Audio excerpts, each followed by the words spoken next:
Hi guys, welcome back another video on my YouTube channel live to tech. दोस्तों, आप अपनी ज़रूरत के हिसाब से एक लैपटॉप सेलेक्ट करना चाहते हैं, फिर चाहे आप एक स्टूडेंट हो, चाहे कंटेंट क्रिएटर हो, चाहे गेमर हो, या फिर मल्टीटास्किंग पर्पस के लिए एक लैपटॉप अगर आप सेलेक्ट कर रहे हैं तो उसके लिए एक लैपटॉप के लिए क्या बेसिक जानकारी आपको जरूर पता होनी चाहिए।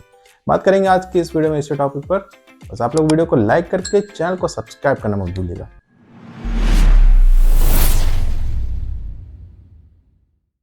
बेसिकली अगर कोई लैपटॉप हम लोग सेलेक्ट करते हैं तो वहाँ पर ज़्यादातर हम लोग ध्यान देते हैं कॉन्फ़िगरेशन की। सिस्टम का कॉन्फ़िगरेशन कैसा है वो ज़्यादा मैटर करता है। सबसे पहले हम लोग स्टार्ट करते हैं मल्टीटास्किंग पर्पस से, जो कि एक बेसिक लैपटॉप कैटेगरी में आता है। तो मल्टीटास्किंग लैपटॉप का मतलब ये हुआ कि उसमें आप अपनी कोई डेटा एंट्री कर रहे हैं, स्प्रेडशीट बना रहे हैं, कोई प्रोजेक्ट पे वर्क कर रहे हैं, मूवीज देख रहे हैं, म्यूजिक सुन रहे हैं, ब्राउजिंग कर रहे हैं, ये सारे वर्क जो है वो एक मल्टीटास्किंग वाले लैपटॉप के कैटेगरी में आता है। और इस टाइप के लैपटॉप जो होते हैं उनका कॉन्फ़िगरेशन बहुत ज़्यादा हाई नहीं होता। अब ऐसे जो लैपटॉप होते हैं उनका जो कॉन्फ़िगरेशन होता है, अगर आपके पास i5 i7 टाइप का कोई प्रोसेसर वाला लैपटॉप है तो इनफ होगा। और AMD की बात करते हैं तो Ryzen 5 Ryzen 7 जैसा आपका बजट है वैसा आप इन्वेस्ट कर सकते हैं प्रोसेसर के लिए। और ज़्यादातर ऐसे प्रोसेसर मिड लेवल टाइप के प्रोसेसर माने जाते हैं। अब अगर यहाँ पर रैम की बात करते हैं तो लैपटॉप में जो है रैम को अपग्रेड करने का तो कुछ खास ऑप्शन नहीं दिया रहता है। एक मल्टीटास्किंग पर्पस के लिए भाई यहाँ पर 8GB रैम इनफ होता है। स्टोरेज के लिए तो भाई कुछ भी हो जाए, आजकल के जितने भी लैपटॉप हैं आप वहाँ पर कोशिश करिए कि हार्ड डिस्क के बजाय अगर SSD की ओर आप जाएंगे तो ज़्यादा बेटर परफॉर्मेंस आपको देगा और ये थोड़ा सा सही भी रहेगा लॉन्ग टर्म यूज़ के लिए। तो कम से कम आपका 512GB तो यहाँ पर SSD होनी ही चाहिए। डिस्प्ले पर अगर आए तो भाई यहाँ पर आपको कुछ खास से स्पेशल टाइप की डिस्प्ले की ज़रूरत नहीं होती है। तो अगर आपका डिस्प्ले HD या फुल HD भी है तो आप एक मल्टीटास्किंग पर्पस के लिए लैपटॉप में ये चीज़ अफोर्ड कर सकते हैं। और मल्टीटास्किंग लेवल के जो लैपटॉप होते हैं इनका प्राइस भी काफ़ी ज़्यादा कम होता है। मतलब 25,000 अगर आप इन्वेस्ट करेंगे तो आपको एक बहुत ही बेहतरीन लैपटॉप मिल जाएगा मल्टीटास्किंग के लिए।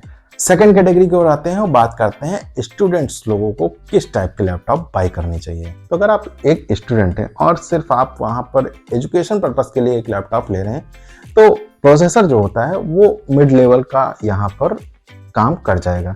मतलब i5 i7 इससे ऊपर आपको जाने की जरूरत नहीं है, ये इनफ होता है एक स्टूडेंट लाइफ के लिए लैपटॉप में।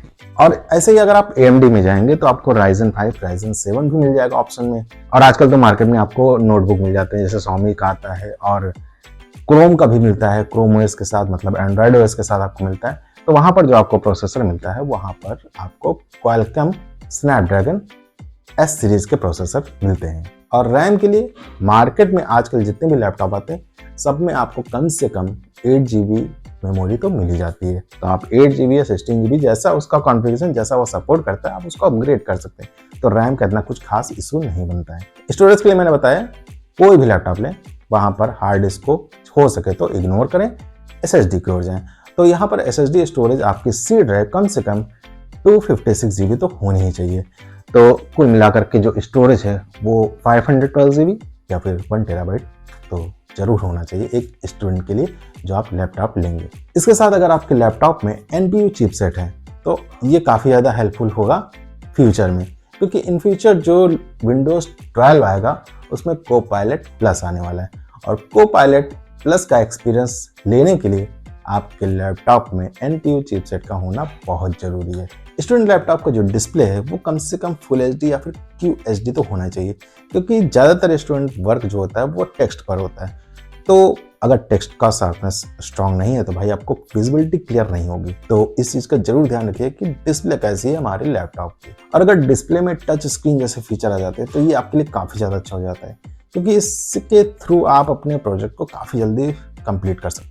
अब नेक्स्ट कैटेगरी पे आते हैं, बात करते हैं क्रिएटर्स के लिए जो लैपटॉप होता है वो कैसा होना चाहिए। तो भाई क्रिएटर्स भी कई तरीके के होते हैं, कुछ वीडियो क्रिएट करते हैं, कुछ ऑडियो पे वर्क करते हैं, कुछ ग्राफिक पे वर्क करते हैं, कुछ 3D मॉडलिंग वगैरह करते हैं। एक्चुअली क्रिएटर के लिए जो लैपटॉप होता है उसका कॉन्फ़िगरेशन थोड़ा सा हाई होता है और यहाँ पर आपके पास जो प्रोसेसर होना चाहिए वो i5 10th जनरेशन से तो नीचे होना ही नहीं चाहिए। AMD पे आते हैं तो Ryzen 5, Ryzen 7, Chromebook और नोटबुक इस टाइप के लैपटॉप आपको नहीं बाय करने अगर आप क्रिएटिंग पर्पस के लिए लैपटॉप बाय करें। एक्चुअली में नोटबुक वगैरह दिखने में तो काफ़ी अच्छे होते हैं, काफ़ी ज़्यादा स्लिम होते हैं, आपको मैकबुक का फील कराते हैं, लेकिन एक्चुअली में उनका परफॉर्मेंस बहुत ही बेकार होता है, मतलब कि एक एवरेज होता है, बेकार होने कहूँगा, एवरेज होता है। क्रिएटर्स के लिए जो लैपटॉप होगा उसका रैम का स्लॉट कम से कम 16 GB सपोर्ट करना चाहिए, वो भी सिंगल स्लॉट। 8 GB वाले लैपटॉप को भाई अवॉइड करना। आपको पता है क्रिएटिव जो सॉफ्टवेयर होता है वो काफ़ी ज़्यादा रैम यूज़ करते हैं, तो 16 GB भी कभी कभी कम पड़ जाता है, तो कम से कम 16 GB तो होना ही चाहिए। तो जो क्रिएटिव फाइल्स होती हैं, वीडियोस हों, ऑडियोज़ हों, उनका जो आउटपुट होता है वो काफ़ी ज़्यादा बड़ा होता है, और ज़्यादातर हम लोग क्या करते हैं उसका आउटपुट लेते हैं सी ड्राइव में। बहुत कम लोग होते हैं जो अलग से ड्राइव बना करके वहाँ पर स्टोर करते हैं, ज़्यादातर लोग सी ड्राइव में ही प्रेफर करते हैं अपनी फाइल, प्रोजेक्ट फाइल वगैरह सेव करना। तो सी ड्राइव आपकी कम से कम 512 GB होनी चाहिए, तो आपका जो SSD होगा वो 512 GB सिर्फ और सिर्फ सी ड्राइव के लिए आप बचा के रखिए। और आजकल क्रिएटर्स जो ज़्यादातर वर्क करते हैं वो AI की हेल्प तो वहाँ पर लेते ही लेते हैं, तो भाई देख लेना NPU चिपसेट जरूर होना चाहिए आपके लैपटॉप में। ग्राफिक कार्ड भाई बहुत ज़्यादा मैटर करता है, ग्राफिक कार्ड एक क्रिएटर्स के लिए। तो आपका अगर वर्क इतना ज़्यादा हाई नहीं है तो आप एंट्री लेवल के ग्राफिक कार्ड वाले लैपटॉप ले सकते हैं, मतलब GTX सीरीज वाले ग्राफिक कार्ड आप ले सकते हैं। बट मैं आपको रिकमेंड करता हूँ कि हो सके तो RTX 3050 से तो नीचे आप मत जाइएगा, क्योंकि जो आप क्रिएट करते हैं वो आपका प्रोग्रेस होता ही रहता है, तो आप नए नए सॉफ्टवेयर पे वर्क करेंगे, उसके लिए ग्राफिक कार्ड आपको अपग्रेड करना पड़ेगा। और लैपटॉप में भाई ग्राफिक कार्ड अपग्रेड नहीं होता, जो आपको मिल जाता है पैकेज में बस वही रहता है। डेस्कटॉप की बात अलग है, डेस्कटॉप में आप उसको अपग्रेड कर सकते हैं, लेकिन लैपटॉप में भाई ऐसा आप कुछ नहीं कर सकते। AMD ग्राफिक कार्ड है तो RX सीरीज की ओर जा सकते हैं, जिसमें RX 6600, 6700 ऐसे आते हैं। तो जैसा आपका बजट है वैसा आप इन्वेस्ट कर सकते हैं एक ग्राफिक कार्ड के लिए। ग्राफिक कार्ड के साथ साथ डिस्प्ले भी काफ़ी ज़्यादा मैटर करता है क्रिएटर्स के लिए, तो डिस्प्ले जो है वो IPS डिस्प्ले होना चाहिए पहली चीज़। तो इसके साथ 4K या फिर फुल HD डिस्प्ले भी वर्क कर जाता है एक क्रिएटर्स के लिए। तो मतलब ऐसा ज़रूरी नहीं कि आप 4K डिस्प्ले की ओर जाएं, फुल HD डिस्प्ले में भी आपका आउटपुट अच्छा ही निकलता है, बस डिस्प्ले पैनल को ध्यान रखिए वो IPS होना चाहिए। आते हैं अपने नेक्स्ट कैटेगरी की ओर, जो कि हमारी इस लिस्ट में लास्ट है। तो अगर आपको अपने लैपटॉप में स्मूथ गेमिंग एक्सपीरियंस चाहिए तो प्रोसेसर जो होना चाहिए वो एडवांस लेवल का होना चाहिए, मतलब i7 या फिर i9, वो भी 12th जनरेशन, इससे नीचे नहीं। AMD प्रोसेसर है तो Ryzen 7 या फिर इससे ऊपर। रैम की ओर आते हैं तो 64 GB तक की रैम को एक्सपेंड करने का ऑप्शन तो आपके लैपटॉप में होना ही चाहिए, मतलब सिंगल स्लॉट सिर्फ 32 GB को सपोर्ट करे, जो कि आपको इन फ्यूचर काफ़ी लंबे समय तक अपग्रेडेशन का ऑप्शन देता है।